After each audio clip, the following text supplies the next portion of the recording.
నమస్తే, welcome to social post devotional channel. And Girija ప్రముఖ జ్యోతిష్య వాస్తు పండితులు అలాగే పంచాంగకర్త డాక్టర్ బ్రహ్మశ్రీ నాయకంటి మల్లికార్జున శర్మ గారు మనతో పాటు ఉన్నారు. గురుగారితో మాట్లాడిద్దాం. నమస్కారం గురుగారు. నమస్కారం అమ్మా.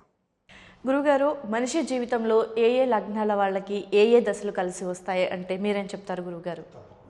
ఓం శ్రీ గురుభ్యో నమః. చాలామందికి కూడా శుక్రమహర్దశ ఉందంటే చాలా విశిష్టంగా ఉంటుంది. శుక్రమహర్దశలో మాకు డబ్బులు కలిసి వచ్చే అవకాశం ఉంటుంది, ఎన్నో కోట్ల రూపాయల లాభం ప్రాఫిట్ వచ్చే అవకాశం ఉంటుందని ఆలోచన చేస్తుంటారు. నవగ్రహాల్లో రవి, చంద్రుడు, కుజుడు, బుధుడు, గురువు, శుక్రుడు, శని, రాహుకేతులు అంటే కూడా ఇది వింశోత్తరి దశ అంటారు. 120 సంవత్సరాలు అని అర్థం. అంటే మానవుడి యొక్క లైఫ్ స్పాన్ అనేది 120 years అని అర్థం. అంటే ఈ దశలన్నీ కూడా కంప్లీట్ చేయాలని అర్థం. సరే, ఏదో బయాలజికల్ ప్రాసెస్ అనుకోవచ్చు, గ్రహస్థితి అన్ని రకాలుగా చూస్తే ఏంటంటే అంతకాలం నిలవలేకపోతున్నాడు మనిషి. రకరకాల టెన్షన్స్, ఇబ్బందులు, రకరకాలుగా మనం కోరి తెచ్చుకునే అనవసరమైన రిస్క్లు ఇవన్నీ కూడా రకరకాలు ఉన్నాయి. అయితే ఆతృత, ఆరాటం, పోరాటం, టెన్షను, ఈ లైఫ్ అనేది కంటిన్యూ అయిపోతుంటుంది. ఈ కంటిన్యూటీలో దీనిలో మనం చేసే కొన్ని మిస్టేక్స్ కూడా దశలు, అంతర్దశలను బట్టి కొన్ని మార్పులు జరిగే అవకాశం అనేది ఒకటి ఉంటుంది.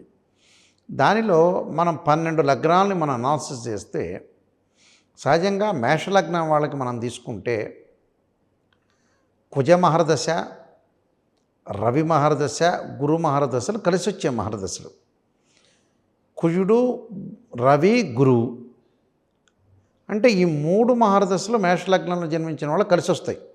కానీ ఆ గ్రహాలు ఎక్కడున్నాయి, ఆ గ్రహాలనేవి చెడు స్థానంలో ఉన్నాయా, మంచి స్థానంలో ఉన్నాయా అనేది చూడాలి. ఒకవేళ చెడు స్థానంలో ఉన్నాయనుకోండి ఫలితాలు మంచిగా ఇవ్వని అర్థం. మంచి స్థానంలో ఉంటే ఈ 3 మహర్దశలు కలిసి వస్తాయి. ఒకవేళ అంతర్దశలు వచ్చినా కూడా కలిసి వస్తాయి.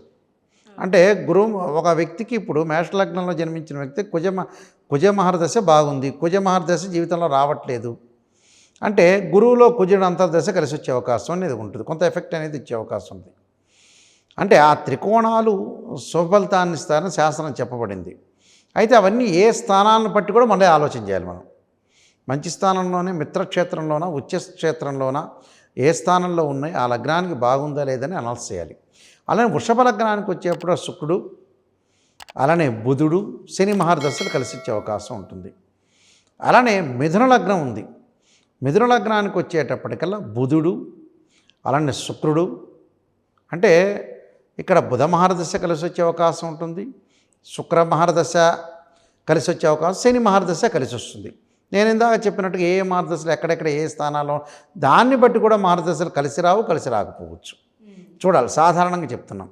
అలానే కర్కాటక లగ్నం చంద్ర మహర్దశ కలిసి వచ్చే మహర్దశ, అలానే కుజ మహర్దశ కలిసి వస్తుంది, అలానే గురు మహర్దశ కలిసి వచ్చే అవకాశం అనేది ఉంటుంది. అలానే సింహలగ్నంలో జన్మించిన జాతకులకి రవి మహర్దశ, గురు మహర్దశ, అలానే కుజ మహర్దశ కలిసి వచ్చే అవకాశం ఉంటుంది. కన్యాలగ్నంలో జన్మించిన వాళ్ళకి బుధ మహర్దశ, శని మహర్దశ, శుక్ర మహర్దశ కలిసి వచ్చే అవకాశం ఉంటుంది. అలానే తులాలగ్నంలో జన్మించిన వాళ్ళకి శుక్ర మహర్దశ, శని మహర్దశ, అలానే బుధ మహర్దశ కలిసి వస్తుంది.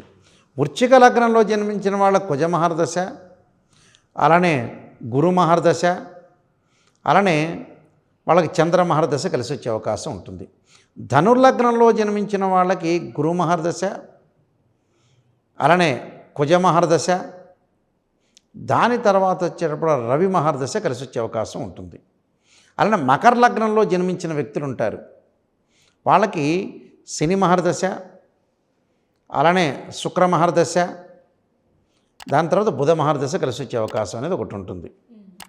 అంటే ఇవన్నీ మనం అనాలిసిస్ చేయాలి. అలానే కుంభ లగ్నంలో జన్మించిన వాళ్ళు ఉంటారు, శని మహర్దశ, కుంభలగ్నంలో జన్మించిన వాళ్ళు బుధ మహర్దశ, అలానే శుక్ర మహర్దశ కలిసి వస్తుంది. మీన లగ్నంలో జన్మించిన వ్యక్తులు ఉంటారు, అంటే గురు మహర్దశ, అలానే వారికి చంద్ర మహర్దశ, చంద్ర మహర్దశ తర్వాత వాళ్ళకి కుజ మహర్దశ కూడా కలిసి వచ్చే అవకాశం ఇది ఒకటి ఉంటుంది. అంటే ఎక్కడెక్కడ మహర్దశలు కలిసి వస్తాయా అనేది మనం చూసుకోవాలి.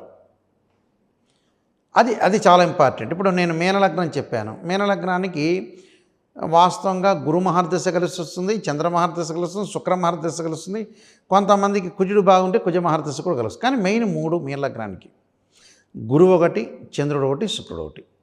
అంటే 1, 5, 9 స్థానాలు అనేవి త్రికోణాలు శుభత్వాన్ని ఇస్తాయి. కానీ కొంతమందికి శుభత్వాన్ని ఇవ్వకుండా జరిగిన సంఘటనలు కూడా ఉన్నాయి. ఎందుకంటే ఆయా గ్రహాలు ఆయా స్థానాల్లో ఉచ్చస్థానంలో ఉందా, మిత్రక్షేత్రంలో ఉందా, స్వక్షేత్రంలో ఉందా, జన్మలగ్నం నుంచి పాపస్థానం ఉందా అని కూడా అనాలిసిస్ చేసుకోవాలి. బ్రహ్మాండంగా శుక్రమార్దశ రాగానే నాకు విజయవంతం అవుతాం, మరి కోటీశ్వరులు అవుతాం, గురువుగారండి నాయకంటి గారు శుక్రమహారదశ బ్రహ్మాండంగా ఉందండి నాకు, దానిలో నేను నెంబర్ 1 పొజిషన్కి వెళ్ళిపోతారని కూడా అబద్ధం అది.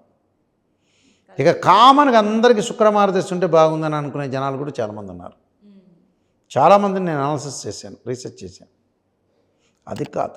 కొంతమంది మహర్దశ శని మహర్దశ కలిసి వచ్చేవాళ్ళు ఉన్నారు, రవి మహర్దశ కలిసి వచ్చేవాళ్ళు ఉన్నారు, కుజ మహర్దశ కలిసి వచ్చేవాళ్ళు ఉన్నారు, కొంతమంది మహర్దశల జీవితంలో రాని వ్యక్తులు కూడా ఉన్నారు.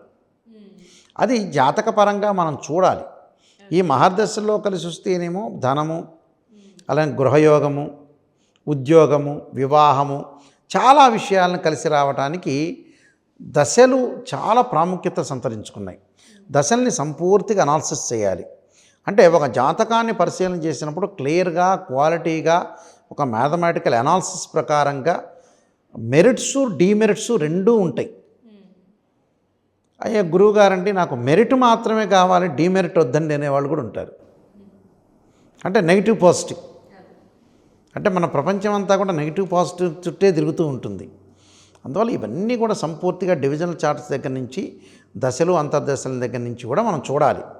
ఇప్పుడు ఎలా ఉంటుందంటే అశ్విని మఖామూల నక్షత్రంలో జన్మించిన వాళ్ళందరూ కేతుమార్దశలో జననం ఉంటుంది. ఆరుద్ర స్వాతి శతభిష నక్షత్రం రాహుమార్దశలో జననం అవుతుంది.